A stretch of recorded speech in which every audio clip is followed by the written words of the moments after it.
j'espère que vous allez bien. On se retrouve aujourd'hui pour une toute nouvelle vidéo, toujours à Bali, mais cette fois-ci à Uluwatu. Avant ça, nous étions 2 semaines à Canggu, dans la rue de Pererenan. Vous savez que j'aime beaucoup cet endroit à Canggu. Si vous voulez en savoir plus par rapport à ça, je vous ai fait une vidéo, il me semble, l'année dernière. Ça commence à remonter un petit peu, je vous la mets quelque part par ici si vous voulez en savoir plus sur cet endroit à Bali que j'aime beaucoup. Mais là, actuellement, nous sommes à Uluwatu et je vais en profiter pour répondre à une question qui revient souvent dans mes commentaires et dans mes DM. Je vais vous mettre un exemple par ici. Peut-on visiter Bali sans louer de scooter? Ça va être la grande question de cette vidéo. On va passer ensemble la semaine à Uluwatu, histoire de découvrir un petit peu cette région que je connais un tout petit peu, mais pas autant que Canggu ou Ubud par exemple. Donc ça va être intéressant d'explorer ça ensemble. Et vous allez voir par rapport à cette question du scooter, j'ai vraiment beaucoup de choses à dire parce qu'il y a beaucoup de choses à dire à ce sujet, parce qu'il y aura des inconvénients et des avantages dans les deux cas. Mais je fais surtout cette vidéo pour ceux qui ont des doutes quant à leur venue à Bali et la location d'un scooter, parce que me concernant, je me suis jamais sentie de rouler en scooter. Je sais que je suis loin d'être la seule à avoir des craintes de rouler un scooter en Asie, que ce soit pour ma sécurité ou juste légalement parlant. Et c'est ce que nous allons voir également aujourd'hui dans cette vidéo. Pour vous parler très rapidement d'Uluwatu, c'est donc une région qui se situe dans le sud-ouest de Bali, connue pour avoir les plus belles plages de l'île, pour ses immenses falaises absolument majestueuses et ses couchers de soleil dignes d'une carte postale. Mais encore faut-il que ce ne soit pas la saison des pluies comme c'est le cas pour nous actuellement. Donc autant vous dire qu'on n'a pas vu beaucoup de couchers de soleil depuis qu'on est arrivé, mais on le savait avant de venir ici, donc ce n'est pas bien grave. Et sachez qu'effectivement pendant le mois de janvier il pleut beaucoup. Là j'ai attendu presque 2 heures avant qu'il cesse de pleuvoir, parce que quand il pleut on entend énormément la pluie tomber sur le toit de cet appartement. C'était juste inaudible. Et ouais, globalement il pleut quasi tous les jours et le coucher de soleil est souvent accompagné de beaucoup de nuages, donc il y a une chance sur 2 pour que vous ayez un joli spectacle coloré. Donc voilà, ça c'est à titre informatif, mais bon, on va pas s'éterniser sur la météo ici. Encore une fois, si vous avez des questions à ce sujet, n'hésitez pas à me mettre vos questions en commentaire, je me ferai comme d'habitude un grand plaisir de vous répondre. Il faut savoir qu'ici à Uluwatu, tout est très dispersé. Ce n'est pas comme par exemple à Canggu, là où on était à Pererenan, où il y a plein de cafés qui sont condensés, où vous pouvez marcher sereinement à pied parce qu'il y a des trottoirs.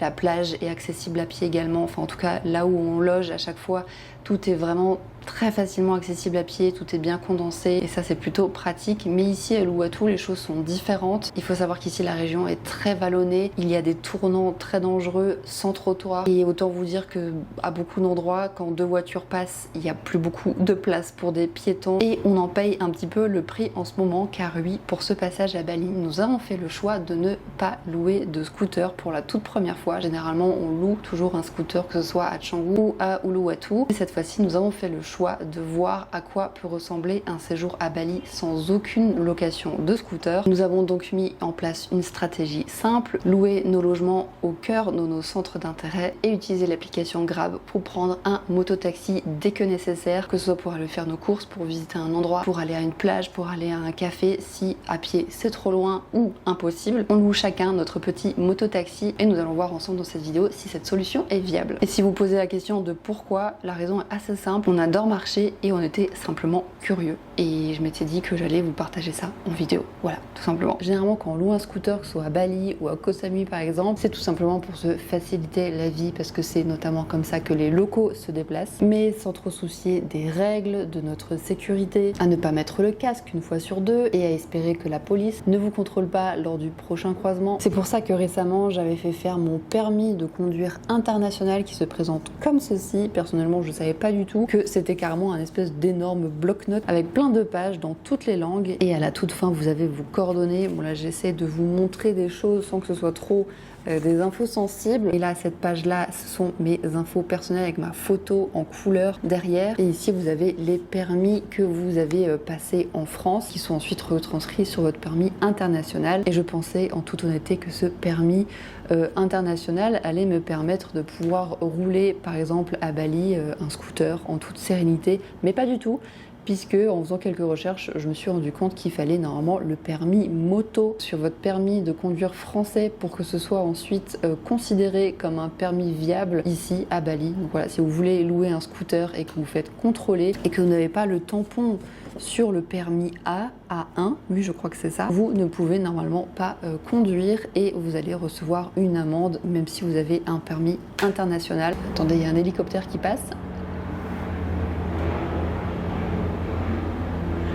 Et notamment toujours avoir un casque sur votre tête parce que c'est l'une des raisons principales pour lesquelles vous allez vous faire arrêter dans un premier temps. Je vous rassure, hein, là je dis ça comme s'il y avait des postes de police tous les 5 mètres, ce n'est pas le cas. Les contrôles restent rares, mais ils existent et il faut le savoir quand ils arrêtent des touristes, c'est en priorité ceux qui n'ont pas de casque, histoire de faire un petit peu le tri.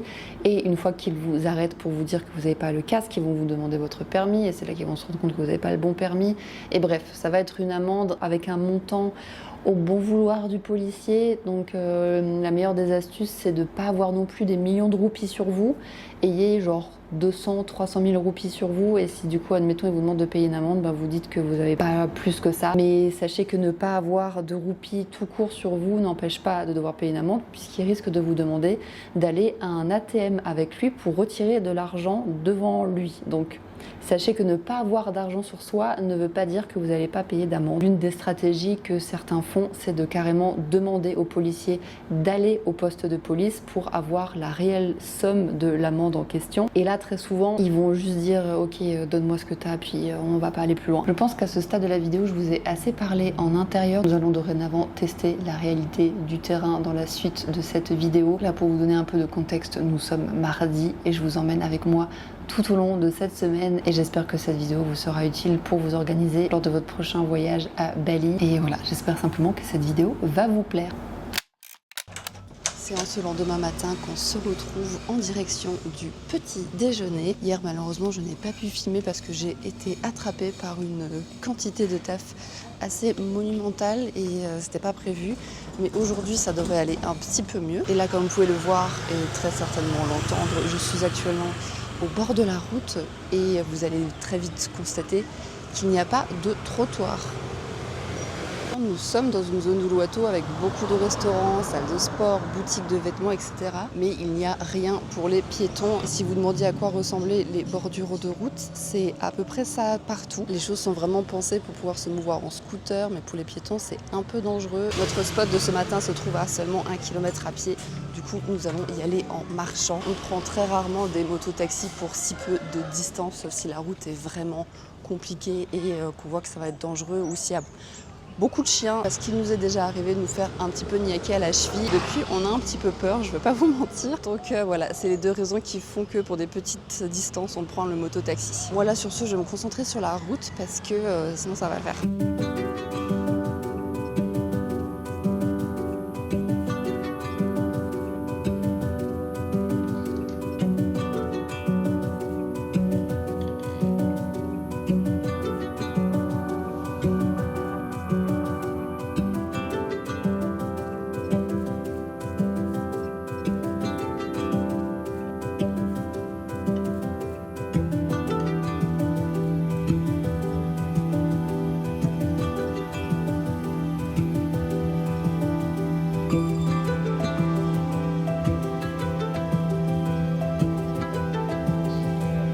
Après ce délicieux petit déjeuner qui va nous caler jusqu'à ce soir, direction la plage. Et pour ça, nous allons booker notre mototaxi via l'application Grab. Si vous êtes à plusieurs, pas de souci. Chacun commande son taxi et vous allez tous arriver quasi en même temps. Car vous allez voir, on attend rarement plus de 2 minutes. Certains acceptent d'attendre quelques instants pour que le second scooter arrive, mais n'en abusez pas non plus, sauf si vous donnez un tips supplémentaire pour le remercier, car les prix sont très attractifs. On a rarement dépensé plus d'1 euro par course, ce qui est vraiment rien du tout. Notre voyage sans louer notre propre scooter s'est merveilleusement bien passé. Donc oui, vous pouvez voyager à Bali sans prendre le risque de conduire, surtout grâce à l'application Grab, à moindre coût, même avec plusieurs trajets par jour. Si vous aimez conduire, que vous vous sentez suffisamment confiant, bien évidemment, louer son propre scooter vous offrira une immense liberté. Et en règle générale, vous pouvez compter entre 3 et 4 euros par jour si vous faites une location sur une longue durée. Maintenant, vous savez tout.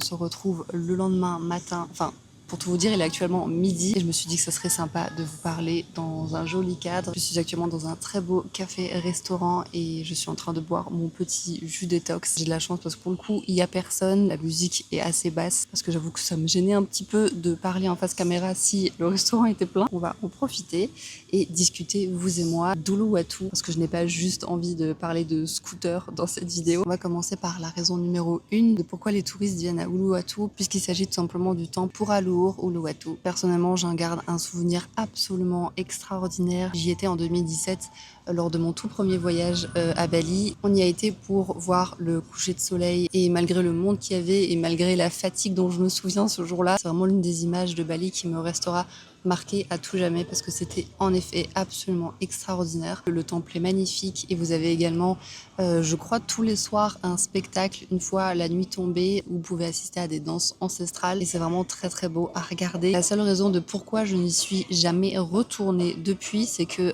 dans ce temple il y a vraiment beaucoup de singes et si vous regardez mes vidéos depuis longtemps, vous savez que j'ai une phobie des singes. Déjà la fois là c'était compliqué pour moi, j'ai dû vraiment prendre sur moi pour ne pas faire une crise d'anxiété et en lisant les récents avis que vous pouvez trouver sur Google, les singes sont toujours là. Donc voilà, je préfère juste vous prévenir si vous avez une grosse phobie des singes, au moins vous pouvez vous y préparer. Je suppose que les morsures de singes restent très très rares évidemment, mais il faut savoir qu'ils ont le vol facile, donc protégez éventuellement vos affaires. Mais ça serait dommage de passer à côté, surtout si vous êtes à Uluwatu, parce que c'est vraiment magnifique. En deuxième visite assez incontournable, il s'agit du GWK. C'est un endroit que j'avais également énormément apprécié en 2017. Il s'agit de la plus grande statue, il me semble, dans toute l'Indonésie ou au minimum à Bali, puisqu'elle fait 121 mètres de haut et vous pouvez littéralement la voir de quasi partout, que vous soyez à l'aéroport, que vous soyez à Canggu, Seminyak, Kuta, quand vous êtes au bord de la plage, vous voyez cette statue au loin.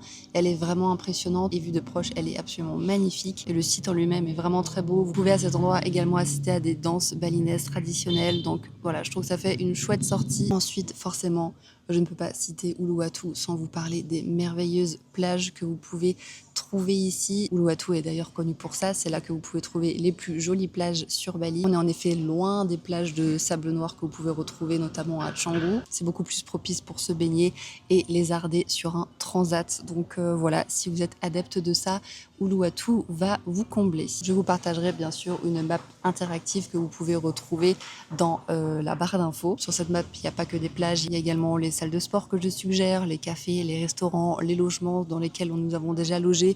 C'est vraiment une map très très complète sur Bali, donc si vous avez envie d'un petit coup de pouce pour organiser votre voyage, n'hésitez surtout pas. Et pour finir, samedi prochain, on part découvrir un marché très spécial à Jimbarang, donc c'est pas tout à fait à Uluwatu, on est un petit peu plus au nord mais juste en dessous de l'aéroport et c'est un endroit qu'on veut faire depuis des années mais on n'a juste jamais eu l'occasion de le faire et là un ami à nous, français qui vit ici, nous a proposé cette activité à faire ensemble samedi.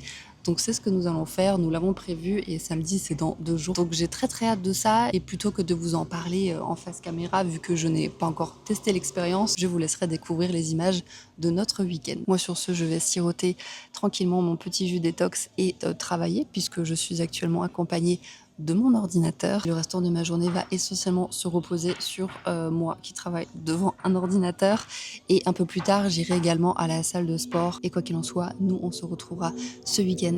Bisous.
Ça y est, nous sommes enfin en week-end et il était temps parce que vraiment cette semaine elle m'est passée dessus.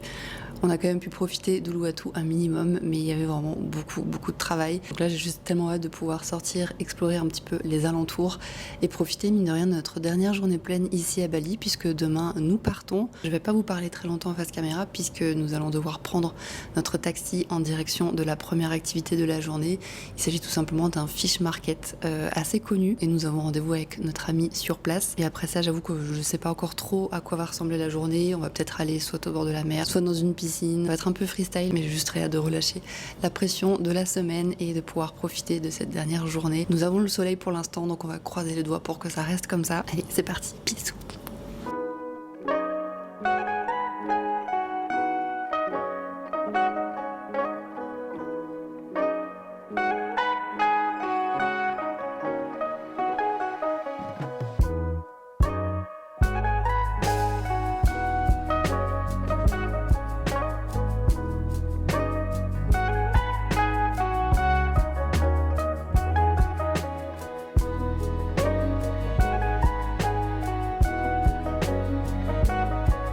Pour vous expliquer rapidement le concept, vous faites un tour dans le fish market, vous prenez les poissons, crustacés, coquillages de votre choix, puis tout autour vous avez des restaurants qui vous proposent de cuisiner vos achats avec la sauce et la cuisson de votre choix. Je trouve que c'est une très chouette activité pour manger les pieds dans le sable.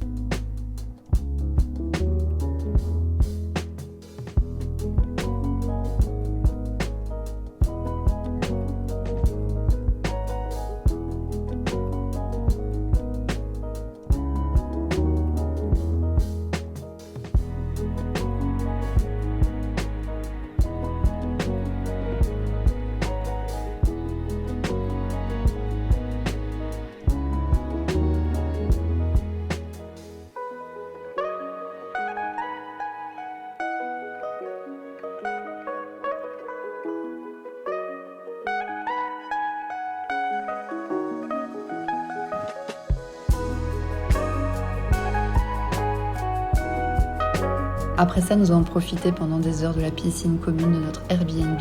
Nous avons refait le monde tout en sirotant des boissons. Et quelques heures plus tard, nous sommes allés dîner dans un bon restaurant se trouvant dans notre rue. J'espère sincèrement que cette vidéo vous aura plu. À très vite dans un prochain pays. Des gros bisous. Ciao!